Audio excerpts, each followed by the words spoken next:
बात करने के लिए लॉगिन करें www.astrotak.com।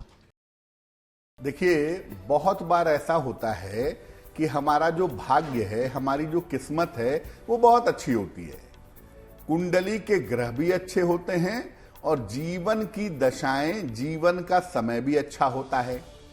लेकिन फिर भी सब कुछ अच्छा होने के बावजूद सही समय पर हमारा भाग्य काम नहीं करता।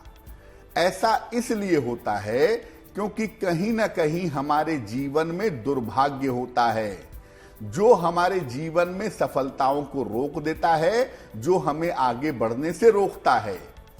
ये बड़ी अद्भुत बात है कि ये दुर्भाग्य हम खुद पैदा करते हैं और हमें पता नहीं होता। इसलिए अगर हम कुछ कामों को ना करें और कुछ कामों को करने में सावधानी रखें तो हम दुर्भाग्य को आने से रोक सकते हैं। बहुत सारे ऐसे काम हैं जो आप करते हैं तो आपके जीवन में दुर्भाग्य आ जाता है। इसलिए ऐसे कामों को ना करें तो आपके लिए ज्यादा बेहतर होगा। देखिए, खान पान से सबसे पहले किस्मत पर प्रभाव पड़ता है। इसलिए खान पान के बारे में हमारे आचार्यों ने, ऋषियों ने बहुत कुछ बताया है।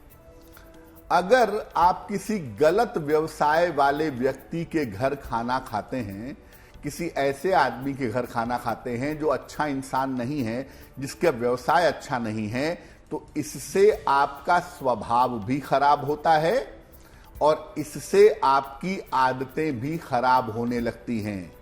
कोई आदमी स्मगलिंग करता है, चोरी करता है, टैक्स की चोरी करता है, ऐसे आदमी के यहां भोजन करने से स्वभाव और आदतें खराब होंगी। अगर किसी गलत सोच वाले व्यक्ति का खाना खाते हैं तो आपके रिश्ते बिगड़ने लगते हैं। जो व्यक्ति आपके बारे में अच्छा नहीं सोचता, अच्छे विचार नहीं रखता, उसका खाना खाने से आपके रिश्ते खराब होंगे। अगर ऐसे व्यक्ति का खाना खाते हैं जो आपके लिए बुरी भावना रखता है, आपको नुकसान पहुंचाने की कोशिश करता है, मन ही मन आपका बुरा चाहता है, और उसका खाना खाएंगे तो आपका स्वास्थ्य खराब होगा। अगर किसी से जबरदस्ती खाना खाते हैं या फ्री में खाना खाते हैं तो इससे आपकी कमाई और धन धीरे धीरे कम होना शुरू हो जाता है।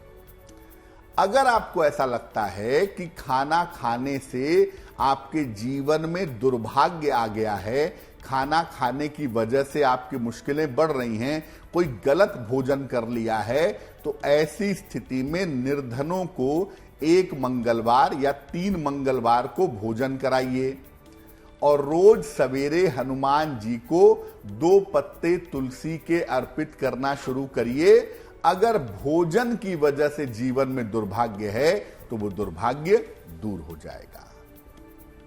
देखिए, बहुत बार आपके पास अच्छे कपड़े होते हैं, ईश्वर ने आपको इस योग्य बनाया है कि आप अच्छे कपड़े, सही कपड़े पहन सकें। बावजूद इसके आप फटे पुराने कपड़े पहनते हैं, खराब कपड़े पहनते हैं। अगर आप ऐसा करते हैं तो इससे आपके जीवन में दुर्भाग्य आता है। अगर आप जानबूझकर घटिया स्तर का कपड़ा किसी को दान करते हैं, खुद पहनते हैं बहुत बढ़िया कपड़ा और दान करते हैं खराब कपड़ा, तो इससे भी दुर्भाग्य आता है। कपड़ों का जो दुर्भाग्य है, अगर वो जीवन में आता है तो इससे आर्थिक स्थिति खराब होने लगती है।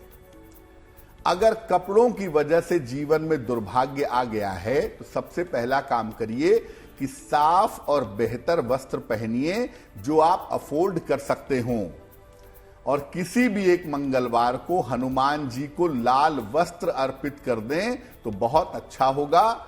साथ ही साथ इस बात का भी ध्यान रखें कि भूल कर भी घटिया कपड़े दान मत करिएगा, वरना इससे आपका दुर्भाग्य बढ़ सकता है। बहुत बार ऐसा होता है कि हम चीजों को, सेवाओं को मुफ्त में लेते हैं और समझते हैं कि बहुत बढ़िया कर दिया, सेवा ले ली। याद रखिए, जीवन में कोई भी चीज मुफ्त नहीं मिलती। आप जो चीज मुफ्त लेते हैं उसके बदले आपको अपनी किस्मत भी उसे देनी पड़ती है। हाँ, बहुत अच्छे संबंध है, बहुत अच्छे रिलेशन है तो बात दूसरी है। जब आप किसी से मुफ्त में कपड़ा लेते हैं, पैसे नहीं देते उसके बदले, डरा कर धमका कर या जैसे भी लेते हैं। जब आप किसी से मुफ्त में खाने पीने की चीजें लेते रहते हैं, होटल से रेस्टोरेंट से खाना लेते हैं, प्रेशर बना करके पैसे नहीं देते, जब आप बिना किसी पारिश्रमिक के किसी को शुल्क नहीं देते, उसका रेम्यूनरेशन नहीं देते और सेवा लेते रहते हैं, तो उस चीज को लेते तो हैं आप मुफ्त में, आपको लगता होगा मैंने मुफ्त में ले लिया, लेकिन आप जितनी मात्रा में वो चीज मुफ्त में लेते हैं उतनी मात्रा में आपकी किस्मत उसके साथ चली जाती है। उसके बदले आप पैसा नहीं देते, लेकिन उसके बदले अपनी किस्मत का हिस्सा देते हैं, और उस व्यक्ति का जो दुर्भाग्य है, उस व्यक्ति के जीवन की जो मुश्किलें हैं, वो आपके पास चली आती हैं। यानी गिव एंड टेक यहां भी होता है, दिखता नहीं है। तो भैया जब भी कोई चीज लें, यथाशक्ति उसका मूल्य भुगतान करें, जो उसकी कीमत है वो चुकाएं। अब मान लिया गलती से कभी ऐसा हो गया कि मुफ्त में कोई चीज चली आई, तो इससे बचने के लिए किसी निर्धन व्यक्ति को अन्न का और धन का दान करें, आपका दुर्भाग्य नष्ट हो जाए।